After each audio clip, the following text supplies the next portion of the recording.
Well, good evening, ladies and gentlemen. For those of you who I have not met, my name is Kathleen Slaughter, and I'm the Dean of Ivy's campus here in Hong Kong.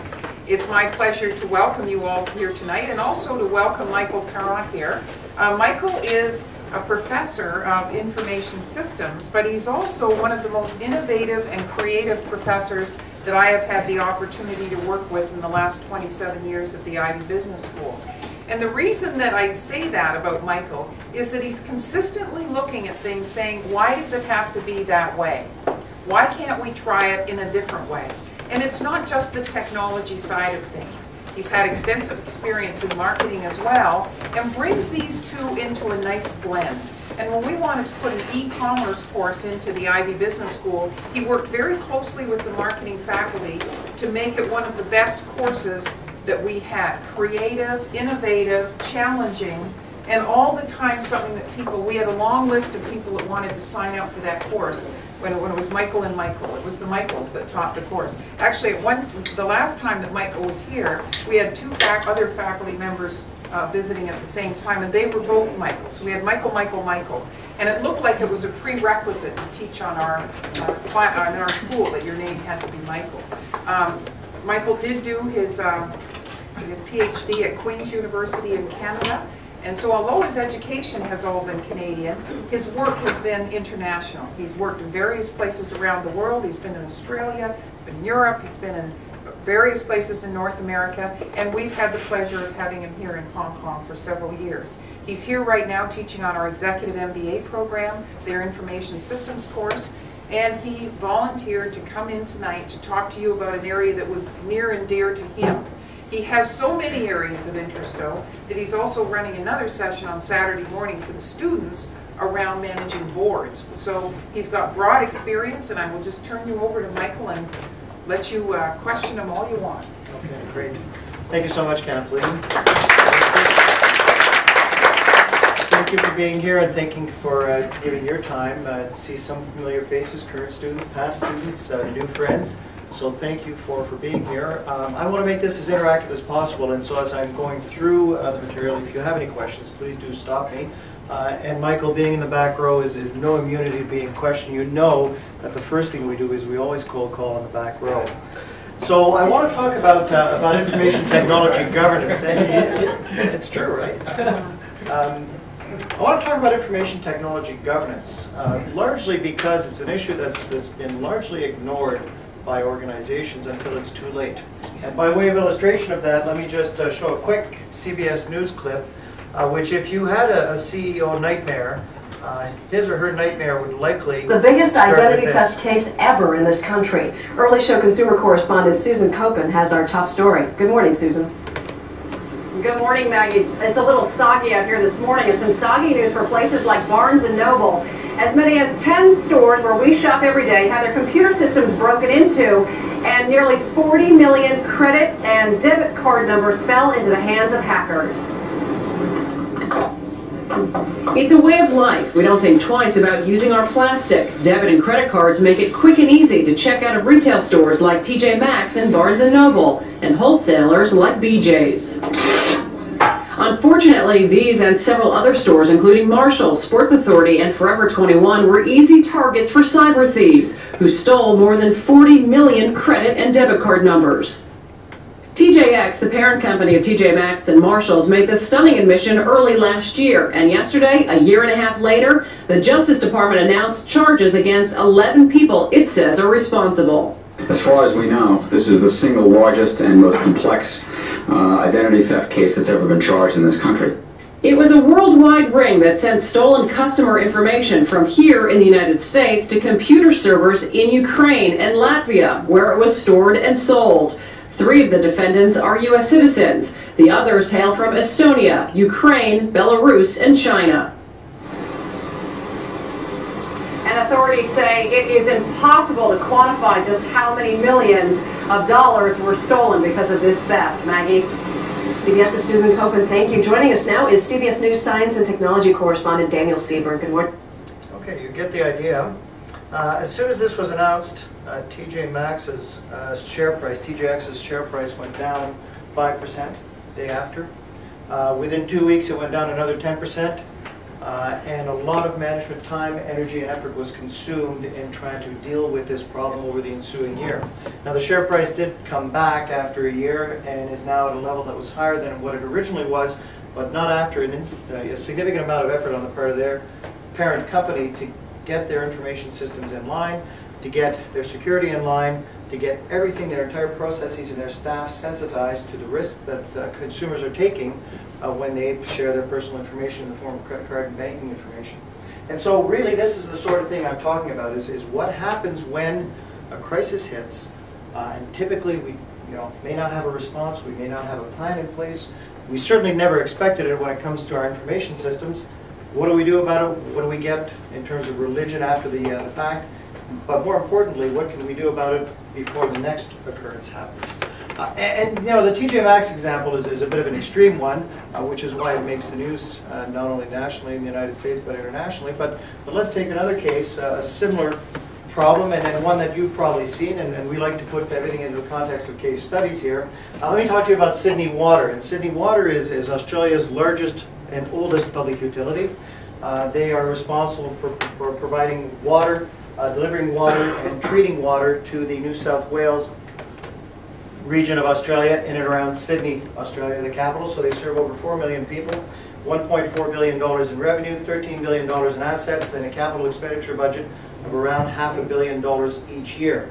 In 2000, they decided to replace their billing system, CBS, which was the customer information and billing system, and they budgeted $38 million to do that in 2 years. What they were trying to do was to take 12 different operating systems that they had in place with 60 plus different interfaces for billing and combine them into one system. 2 years, $38 million. Now I know that anybody in this room that's got experience with information systems is automatically saying it's going to be more than that, it's going to take more time, and it ain't going to work. Right? Yeah, everybody's sort of nodding, right? Because that's the reaction, right? We know we're being lied to. Well, as it turns out, in the case of Sydney Water, it didn't go quite as planned. They spaced it out into 3 releases. Delivered release 1 30 days late, which in IT is on time. But then 2 and 3 just went to the dogs. The board approved 3 contract variations totaling $22 million. Another contract variation later on through management. And at the end of the 2-year period where this program, this entire billing system should have been delivered, Sydney Water had ended up spending over $65 million. They were nowhere near completion. Management estimated that they needed another 1.5 to 2 years and $35 million. So here you are at the end of 2 years, something that you budgeted for $38 million that's designed to improve customer service, to improve your operational efficiency, to improve your responsibility to the taxpayers. It's going to cost you $65 to $100 million with no guarantee in sight that 4 years after the fact it will even be there. So if you were a director of Sydney Water on the board, what would you do? Resign is one option, yeah, of course, right? I don't know is not an option though, and the board did what boards do. They said, we need to put the brakes on this. They called in auditors, and the auditors came in, separate auditors came in and prepared an analysis of the CBS project. Their conclusion was, it's not going to take $35 million, it's not going to take 1.5 to 2 years. There is no way that you're ever going to make this thing work. And so Sydney Water ended up writing down $61 million as a result of this failed implementation. $61 million of taxpayers' money. The managing director was fired. The board, if they didn't resign, they sort of gladly left at the end of their terms, and the board turned over about twice. And in the ensuing years since, Sydney Water has certainly gotten no better at understanding large-scale information systems. CBS has never been used. It's never been implemented. That $61 million has never been recovered. It went to court and was settled for undisclosed sums after about 5 years of wrangling. So just last year, it was finally settled once and for all. But at the end of the day, Sydney Water is no better. This year, January 2010, they just released an RFP to have another auditor come in and do an assessment of their information systems because they know that they're wasting money, but they just don't know how. And so that's Sydney Water story. And you tell me, well, that's fine, but that's another extreme example. But you know what? It really isn't. Sydney Water is not unique. If you look at the figures, IT spending Okay, your spending on information systems, if you are the average company, is about 1/3 to 1/2 of all of your capital expenditures. 1/3 to 1/2. That is more typically than your warehouses, your offices combined, and people combined. So you spend more typically on IT than you do on anything else.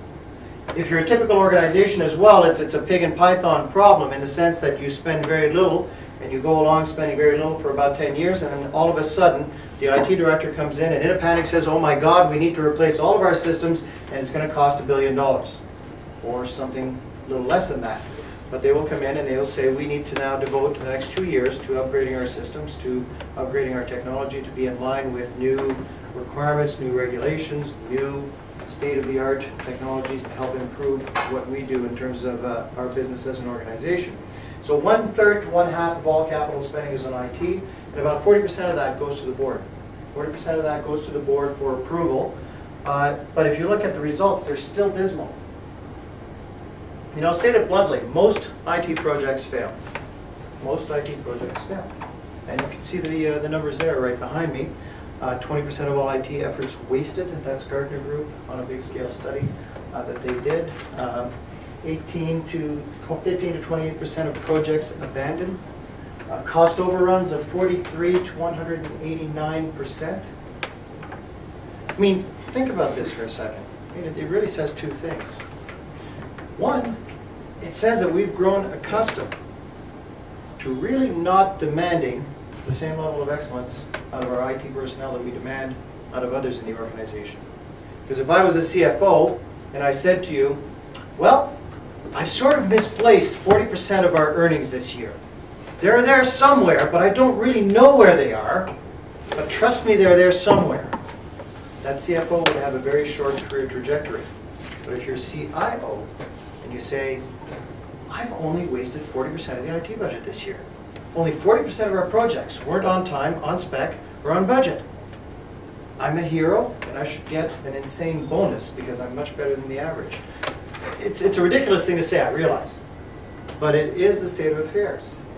And if you accept the adage that the fish starts to rot from the head, my suggestion to you is going to be that because of senior management's patent lack of attention to IT issues and the board's ignorance of those IT issues, when that 40% comes up for approval, we have grown into a culture where we accept that these results are in fact good results. I'm here to suggest to you that, in fact, the opposite is true. Because if you look at it, you know, when we do these post hoc analyses, an IT disaster has an anatomy. It has an anatomy like we have an anatomy as people. We go back and we look at IT disasters, and in fact, we can say, here are some of the key things, key warning signs that should have told us that this was in fact going to take place. And there are 5 big key signs that we've been given, certainly in terms of senior management, in terms of things to look for in your organization that tell you, in fact, this is a disaster in the making. Number 1, there's no clear IT strategy. And by that I mean not a strategy that centers around which boxes are we buying, which software are we installing, which platform are we adopting. That makes absolutely no sense to me. What makes sense to me are business objectives. And if your business objectives are to grow the business X%, to increase customer service or customer response time, to decrease customer response time by X%, to increase operational efficiency by X%. Well, the IT strategy should show a direct, clear, and measurable line between those business objectives on the one side and whatever monies, time, energy, and effort you're spending on IT. And any CIO that cannot do that, and cannot do so convincingly, and I'll say this later as well, more importantly, do so in English, not in geek.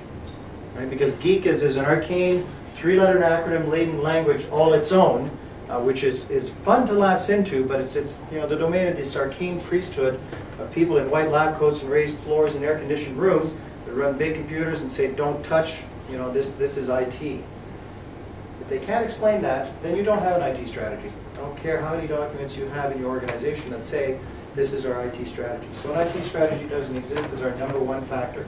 The budget is loose, right? So when I said to Sydney Water, $38.2 million, I think it's probably fair to say, just looking at the non-verbal language here, that everybody was thinking, no way, no way, no way. 12 operating systems, 60 interfaces. There's this Gordian knot of technology that you're going to try to unravel over 2 years. And so what happens is, of course, we propose budgets that typically don't come in on budget. And so if the budget is loose, if we say it's sort of going to take $30 million, 30 to 35 or 35 to 50 is another warning sign. IT management is relying on magic bullets. I love the magic bullet. You know, our customer service is absolutely horrible. Our customers hate us, and if they had a choice, if the switching costs weren't so high, they would leave us in a nanosecond. That sort of a scenario. And IT comes into the room and says, da da da, buy this customer relationship management system and it will solve all your problems. Or this relational database system will solve all your problems. Or this system will solve all your problems. Unless you're incredibly adept at adopting new technologies as an organization, this is a surefire path towards sorrow, pain, and over expenditures. Technology is not a panacea that will cure what is wrong in your organization. Technology will enable, but only if the processes are there and they are understood in your organization. Fourth sign of an IT disaster is milestones are missed by more than 10%. 10% is something that we're willing to grant to IT because externalities do arise and stuff happens. And so, but more than 10%. The problem with that is, if you look at a typical IT project, we've all taken change management courses, we've all taken project management courses, we've all taken what to do in your first 30 days on the job. The typical IT plan will have some quick and easy wins, because that's demonstrating, in fact, that there is integrity in the investment, that senior management, in fact, has done the right thing by trusting us to do this. And so these quick wins are things that you deliver very quickly and very clearly, so that the client, whether that client is internal or external, realizes that in fact this project is gaining some momentum, because wins also tend to build on themselves. If I go back to Sydney Water, R1 was meant to be delivered inside of 3 months. About 90% of the work was in R3, release 3, or the third phase of that particular project. And so again, that is a typical organization. So the problem with being more than 10% late in your first few deadlines is that they will snowball. So 2 weeks, 2 months out, becomes 2 months, 6 months out, becomes 6 months, 1 year out, becomes a year, 2 years out, becomes I don't know when after 3 years. And so we've seen that snowballing effect. And so I'm not saying that all time overruns are justifiable, because there are some significant externalities, but it's accepting a time overrun of 10 to 20 or 30% without understanding the reasons behind it. That becomes very dangerous. And then finally, management's report to the board or IT's report to senior management become increasingly terse. And we certainly see that in Sydney Water, where at one point the managing director of Sydney Water reports to the board that everything is okay. And at this point, Sydney Water has sunk about $50 million into its project. And everything is okay, to me, is not something as a board that you should accept when you are months late and significantly over your original budget and nowhere near completing your project on time or on specification. So when these 5 things all meet together, we typically have an IT disaster. At the end of the day, it's just a matter of time before we realize how long it is before that project ultimately fails. This isn't a shot of me on my holidays. That's the Grand Canyon in Arizona. But this really represents then the fundamental problem that we're dealing with when dealing with IT governance issues. Because on the far side of the Grand Canyon, we've got management. And management is great. Management is composed of experts. When you think about it, how much time do you spend doing your job? The answer is a lot. Right? You spend 3,000 plus hours a year doing your job. You are a domain expert. You have been doing this job, or you've been working in this industry for decades in some cases, 20, 30 plus years. You are truly an expert at what you do. You are truly an expert at this job and at this industry and in this company. On the other side of that, you've got a board of directors. If they're a typical board of directors, they parachute in for quarterly meetings. They spend, as a director, they spend on average about 200 hours a year understanding your business, understanding your industry, understanding every single aspect of your industry, sitting on one, maybe two subcommittees of the board, like the audit committee or the compensation committee, and that's all in that 200 hours that they devote to being a director for your organization. And at the end of the day, they are the ones that say yes or no to a proposal that will possibly occupy you for the next 2 or 3 years of your life. And so there's this tremendous gulf, because boards and managers sometimes don't speak the same language. They don't have the same type of understanding. And what you have, in fact, it's the Grand Canyon of information. There's a chasm. If you look at the Grand Canyon, it's about 10 miles wide, 1 mile deep. And sometimes that is the gulf between managers and the board and their directors. And so the question becomes, what do you do about this? How do you handle this information gap, strategic information gap? And by that I mean the size of the difference between the intended and the realized strategy. And so on the far left-hand side, you see the senior management of the board. They've got an incredibly high knowledge and high awareness of the intended strategy of the organization, because as a board, that's typically what they do. They devote their time, energy, and effort to understanding the strategy of the business, and they don't get mired in the dirty details of enacting that strategy on a daily basis. Which is why sometimes, by virtue of the fact that they're only here once every quarter, maybe once every month if they sit on a demanding committee, and they spend 6 to 8 hours, they maybe go out in the field once, maybe twice a year, they really don't have a very good idea of the day-to-day. They don't have a good idea of the enacted strategy of the organization. The opposite becomes true as you filter down the management ranks. Lower management may not really have a great idea beyond the mission statement, beyond the strategic plan that is circulated, read, and promptly forgotten of what the intended strategy of the organization is. But they certainly have perfect knowledge of what it is they do every day, and perfect knowledge then of what is enacted by the organization. The greater that gap, the lower performing the organization. And so the goal behind governance in general and corporate governance in IT governance specifically is to reduce that strategic gap. And so allow me, if you will, to spend a few minutes then talking about boards and talking about what directors do, because to understand that then is to understand how they can understand more and do more about information technology issues. Essentially, if I go back to the Grand Canyon, the typical board organization, and again, this is from a North American-centric standard. It's not necessarily reflecting what SOX or Sarbanes-Oxley is, but it is reflecting the underlying philosophy behind board management from that North American/European perspective. Which basically says, again, you've got this gulf, right? You've got shareholders on the one side, and you've got managers on the other. The two models of corporate governance that exist, basically the stewardship or the agency model. The stewardship model says that we can trust managers. It's the McGregor theory Y view of people. Managers are inherently good people, and they will always behave in the interest of shareholders. And all we need to do then is to make sure that they're guided in the proper direction to reflect our interests as shareholders, which works in some cases and not in others. The agency model says that managers have perfect information on what goes on. They've got perfect information on how to steal. They've got perfect information on how to behave opportunistically, and therefore we need to put in some controls, behavioral controls, compensation-based controls, strategic controls, to basically make sure that at all times our best interests are guarded. Now, no matter which model you adopt, and various jurisdictions have adopted variances on those two broad outlooks, in the middle between managers and the shareholders you'll have an elected board of directors or some representatives that are there reporting to act in the interests of the shareholders. And as a board, really, you do two things. The first thing you do is that you appoint management. Typically you appoint the CEO. In some cases you appoint the entire C-suite and all of the senior managers in the organization. You're also responsible for compensating that person or those people. And so the biggest trust that we put in the board as shareholders is finding the right person or persons to run our organization.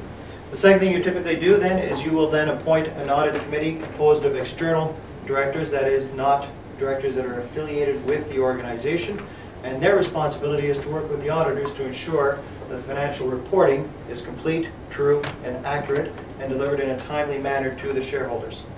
And that is really the basic model. Management, in turn, hires employees and consultants and discharges the responsibilities that are placed on it by the board. So the board of directors really has four big, broad responsibilities. The health of the balance sheet of the organization, which is reflecting shareholder value, decisions on awarding of dividends and what those dividends should be and what the policy is, compensation of the senior management team and setting a compensation policy for the entire organization, and most importantly, the level of capital spending and the level of risk, or the risk profile that the organization is willing to undertake. And that is a key thing, especially when it comes to IT, because I'm going to suggest to you later on that when it comes to investments in information technology, boards set very high levels of risk without knowing or accepting that they do so, unlike setting levels of financial risk, for example, which we've also had problems with in the past. Key thing to remember, though, is that no board ever made a company great. So the board's job is not to make a great company. That's management's job. Management and the employees make a company great. Boards basically act as a vehicle by which the shareholders' best interests are expressed. So if I were to drill that down, these are the specific responsibilities that most boards have, and as I said before, compensation is big. But also setting at the bottom the use of resources, and so that deals with enterprise risk and the allocation of material, financial, human, and information resources in the organization itself. The acronym that we use is, the board's responsibility at the end of the day is to set these levels and to monitor, or as we say, NIFO, noses in, fingers out. And so they can stick their noses in, but they're not there to do it. That's management's job. So that's an important distinction as well, because sometimes boards step over that line and actually start doing the job, especially when you've got executive directors or executive chairs, because then their roles sort of become mixed as a director and as a senior manager in the organization itself. Unfortunately, when it comes to information technology, directors seem to be really asleep on the job. This is a study that was done by Deloitte last year, and they did a survey of 400 directors from about 280, 290 organizations in the United States. And so this represents a vast majority of some of the top listed corporations on the U.S. stock exchanges. They asked these directors, amongst other things, two questions. They asked them the first question, should you talk about information technology at meetings? Should that be on the agenda, even one meeting a year? Well, it's one of these motherhood statements, isn't it? It's like asking, should you talk about the financial performance of the organization at meetings? Of course you should. 2/3 of them said that yes, it should in fact be an agenda item. So then the question later on was, okay, how many of you actually talk about IT at your board meetings on a regular basis? And only 11% of them admitted that this was in fact done. Well, the answer to that is that it could be in fact that IT is not an important resource to your organization. Maybe you're a service organization and it's more of a people organization than a technology organization. So the second question was, well, how strategically important is IT to your organization? And again, 50% said that IT was strategically important. But only 14% said that they were actively involved in reviewing or approving or even being part of formulating the IT strategy of the organization.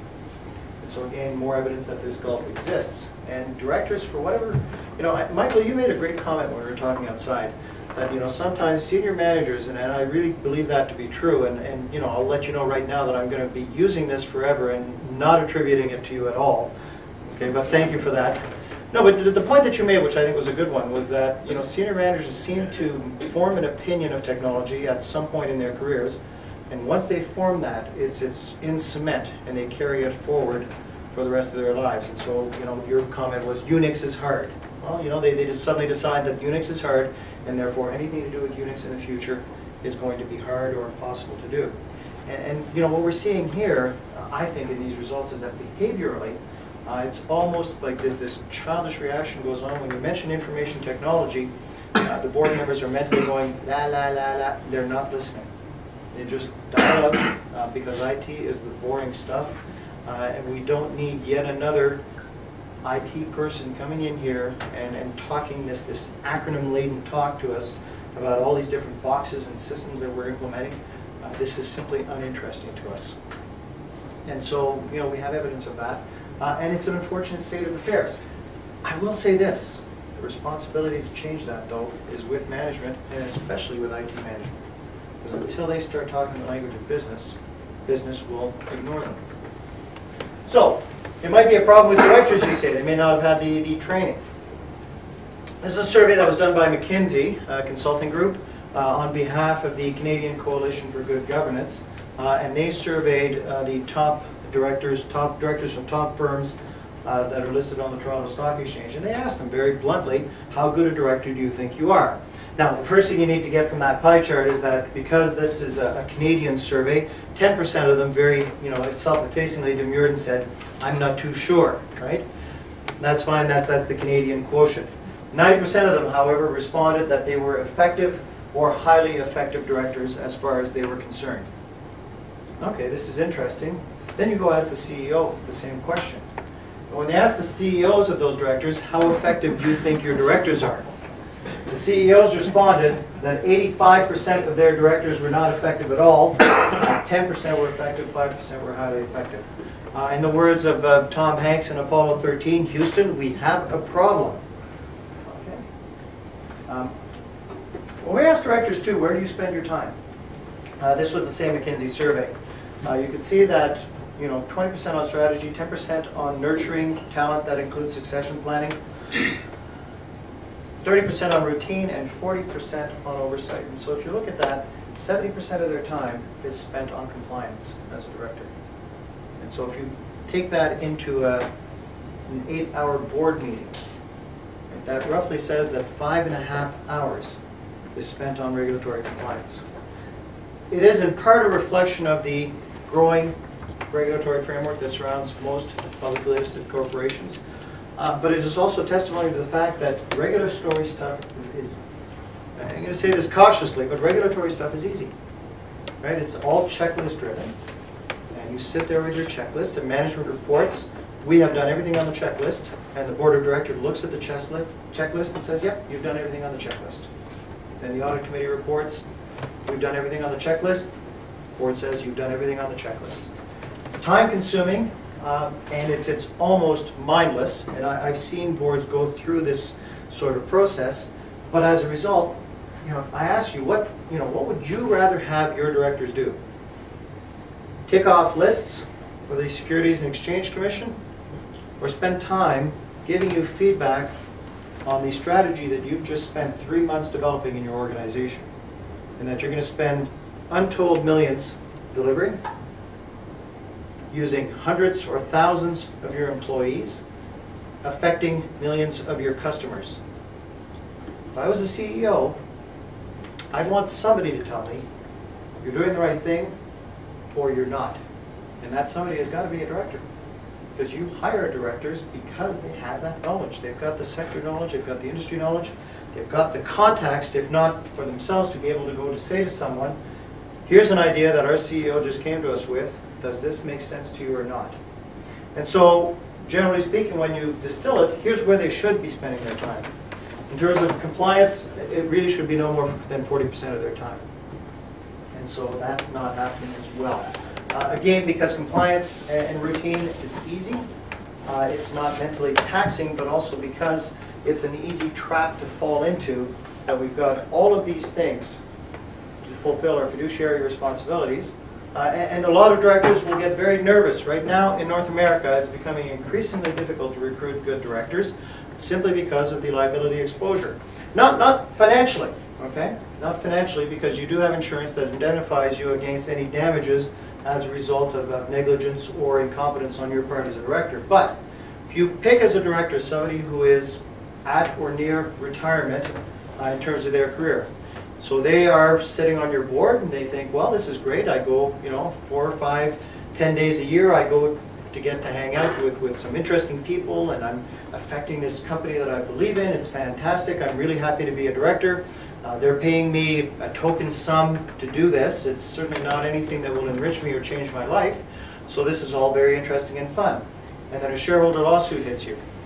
And all of a sudden, all that time that you've been spending with playing golf, all that time that you've been spending with your children, with your grandchildren, with your great-grandchildren, All that time that you've been spending working on community projects or on charity is now being spent with lawyers. And unless you're a lawyer yourself, spending time with lawyers is really not a fun thing to do for most people. Because you're giving depositions, you're attesting to depositions, you're providing testimony to opposing counsel, you're responding to discovery motions, you're spending time maybe in court testifying. If it's a big scandal, you might be spending time in front of the regulatory bodies doing the same thing with your lawyer, whom you fully briefed about the situation beforehand. This is a nasty state of affairs for somebody who was seeing retirement as a good thing. And so directors tend to really safeguard themselves against the regulatory requirements, but at the expense, we have found, of engaging with those issues that truly and really matter. What we're talking about then really, and this is a model that was developed by McKenzie again, it's a model that I use in all of my teaching. It's the 3S framework. It came out of the Peters and Wasserman book, In Search of Excellence. It's the top 3 S's of a series of 7 S's. But we're talking about this holistic fit between the strategy of the organization, the structure in the form of the people and decision-making and leadership in the organization, and your systems. And you're looking for fit at more than just an organic level. You're looking for fit really at a particle level, at a subatomic level. You're looking for fit at a very fine level of granularity in your organization. In other words, it's manifested through the culture of the organization. It's manifested through the decisions that are taken. It's manifested through the expression of our investments in IT as being investments in the business. One of my favorite CIOs, when she was hired by a bank in Canada, a medium-sized bank, and first thing she did, the board asked her to present a status report on all of the IT projects in the organization and where they were at. So she walked up to the board and said, "Thank you for having me here. I'm delighted to be here. I'm delighted to tell you that there are no IT projects in this organization at all." And the board looked at her and they said, "Well, aren't we replacing our core banking system? Aren't we replacing our client system? Aren't we replacing our cash management system? Aren't we replacing our investment system?" And she said, "Yeah, we're doing all those things. But none of those things are IT projects. Those are all business projects. And unless you're willing to own them, I'm not willing to carry them out." Which was a pretty gutsy move for her first month in the job. And so her point was that there is no IT project. She basically showed this high degree of strategic fit. There's no IT project, there are only business projects with an IT component, with a human resources component, with a marketing component, with a financial component. And this mental shift in the organization was one that really allowed that organization in the next 2 years to exceed far and away their competitors in terms of performance. And so it's not an attitude, it's a mindset that is reflected in the decisions that you make that say that systems are an integral part of what we do, and as such we're looking for them to be a close adjunct of our strategy. What it boils down to, I think, as a board member, as a senior manager, is to make 2 decisions. And I'm going to show them in terms of 2 frameworks that we use. This is the IS strategic grid. I'll tell you right now, don't worry about the labels inside the boxes because everybody always gets hung up on what's factory versus support versus turnaround and strategic. The other thing I'll tell you is that, of course, this comes out of Harvard, which is, the world according to a 2x2 matrix. It's not. Think of them as a continuum. But the first decision you need to make as a senior manager or as a director is how important is our current IT? And how important are the systems that we are going to be developing? How important are the current systems? How important are the systems that we're developing? Because the answer to those 2 questions will place you in one of those 4 quadrants. There are a lot of organizations that are very successful in each of these. Okay, so it's not a matter normatively. Normatively, everybody wants to be in the strategic quadrant because, boy, strategic sounds so good. And if you're from a business school, everything we do is strategic. So we love the word strategic, right? Nobody wants to be in support or factory, but the point is, a lot of organizations are incredibly successful in the support or factory settings. In the support setting, for example, a university is a great example of an organization.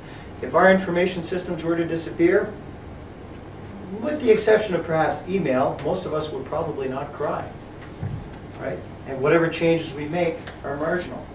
Right? the quality of what we do as a higher education institution is reflected in this ongoing interchange in a face-to-face mode with our students and our participants. And so we are deliberately in that support quadrant because we know what we do and we know what we do well. The point is, though, if you're on the left-hand side, right, and the need for new IT is low, then really what you want to do is behave defensively. You want to protect your information systems. You want to make sure that they are up to date. But from a risk point of view, you want to make sure that what is important is impervious to shocks or externalities as a director. And so what it's doing is it's taking this big wide world of IT and reducing it to this simple perspective that says, where do we fit? And do we behave defensively or offensively? The moment you cross that quadrant into offensively, in other words, the value of new IT is very high. In other words, we're trying to use information systems to enact new business strategies, like a new customer service plan, a set of new products, a new distribution channel. As soon as you say that, it means that you're trying to use IT to create value, to create sustainable value for your organization. And as such, as a director or as a senior manager, it automatically says you need to spend as much time, energy, and effort in understanding and managing this as you do any other asset class that will deliver the same value to your organization. So it's a mindset that says, here's how much time mentally I need to allocate to managing this. Having done that, the second question you need to ask yourself is, how good is my organization? And that's a judgment that only a CEO or a C-level officer or a director can make. And really, in IT terms, we're dealing with IT maturity. Because we can have the best intentions in the world. But I will tell you this, in terms of information systems, our experience has been that those organizations, it's really a bimodal distribution. Those organizations that are very good with IT tend to be very good with IT in the future. In other words, they have developed this internal capacity, this fit between deploying information systems and the culture in the organization that breeds success. And then there are a lot of organizations that are very bad at it. And we would call these organizations insane because they make the same decisions time and again, expecting different results. So we implemented this system, it didn't work, so we're going to do it again. We've got the same people doing it, we've got the same processes, we've got the same project plan, and we have the same skill level. But this time, it's going to be different. It never is. It never is. And so, assessing the level of maturity then also gives you an assessment of capacity. So, having made those two judgments, let me then share with you the 10 questions that as a senior manager or as a director you should know and obtain answers to. So basically everything I've been saying has been bringing us to this point that says at the end of the day, and this is research that I've done with colleagues in Canada, we asked ourselves the question, at the end of the day, there are a lot of things that can help or hinder boards in trying to understand IT issues. Can we somehow reduce this to a manageable level? And what we found so far is that, in fact, yes, we can. There are 5 big factors, 5 big areas, and they're expressed on the right-hand side in the green. And I'll go through these in turn, that really dramatically affect your ability as an organization, your ability as a board to understand, deal with, and be successful with information technology projects. Those 5 areas of risk are competence risk, infrastructure risk, project risk, information risk, and business continuity risk. So what we did is that for each of these factors we tried to sort of define what they were, and then we said what are the 2 key things that senior managers or directors need to know. If they know nothing else, I mean this you know, there's perfection, there's knowing everything about these things, but at the end of the day, you know, if we go back to the Deloitte survey and you know, 400 directors, you know, 50% of them saying IT is in fact of strategic value, but only 14% of them actually participating in the strategic plans. Well, how do we get that level up to the 50%? What's the minimum you need to know to be able to be there? And so those are the 2 questions. And then for each of the 2 questions, we've got sort of a dashboard that gives you a red, amber, and green condition. I'll tell you it's not rocket science in terms of the red, amber, and green. Red means that the answer to the 2 questions is no. Amber means 1 question is answered yes, 1 question is answered no. And the green condition means that you can say yes to both questions. So let me go through these in turn.